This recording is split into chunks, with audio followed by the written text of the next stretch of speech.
One thing that people neglect to calculate in the decision they make when trying to get a 5-year fixed mortgage, which is really big right now because 5-year terms as a mortgage is actually cheaper than getting a 5-year variable, which is extremely rare.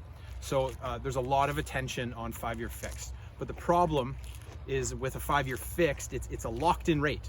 So if you break that mortgage early, which the average Canadian will at 3.8 years, you're gonna break that mortgage, I promise. Some reason, whether you sell the house, you gotta refinance, you wanna consolidate, you wanna just restructure from some other financial incentive, you're gonna wanna change it. So when you break that term, the banks use what's called an IRD, an interest rate differential, or 3 months interest penalty, whatever is higher in the equation. And 9 times out of 10, the interest rate differential is higher.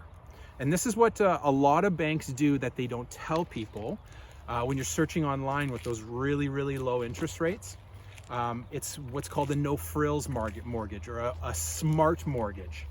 And these products that sound too good to be true, they are, because how they calculate that IRD, that interest rate differential, is actually way higher than what it should be. To give you an example, let's say your contract rate was 2.5% today, and then 3 years from now your rate was 3%. You would think, with 2 years left, the differential between 2.5 and 3, because the rate is higher over here, there's no difference because rates are higher. Makes sense. It's just going to be a 3 months interest penalty instead of the IRD.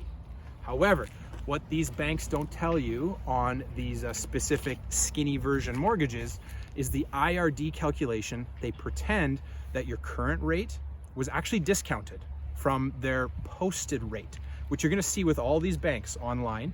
A 5-year fix today sitting at 5.19 or 5.34. And so with that rate of your 2.5 contract, they do an IRD based on the posted rate that they pretend you lost or you were discounted on at 5.34. They use that spread difference to then equate an enormous penalty that you have to pay. And they don't tell you this because every product at every bank is very different. One bank calculates it at 3%. Another bank calculates the penalty at 2.75. Another bank calculates it at contract rate. Sometimes just paying 0.10%, a little higher on your mortgage to get a better product to not pay the penalty, will prove that you're gonna save over $20,000 if and when you need to break that mortgage.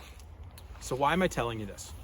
Because I see what people do. For the last 8 years that I've been doing this, people will change or restructure their mortgage, not because they need it because they're in debt necessarily, but just for some reason. And to pay an extra $8 per month on your mortgage payment to get a rate at 2.59 compared to 2.49, to have a penalty calculation that's only $4,000 instead of $19,000 if and when you need to get rid of that product, is enormous savings over the long term.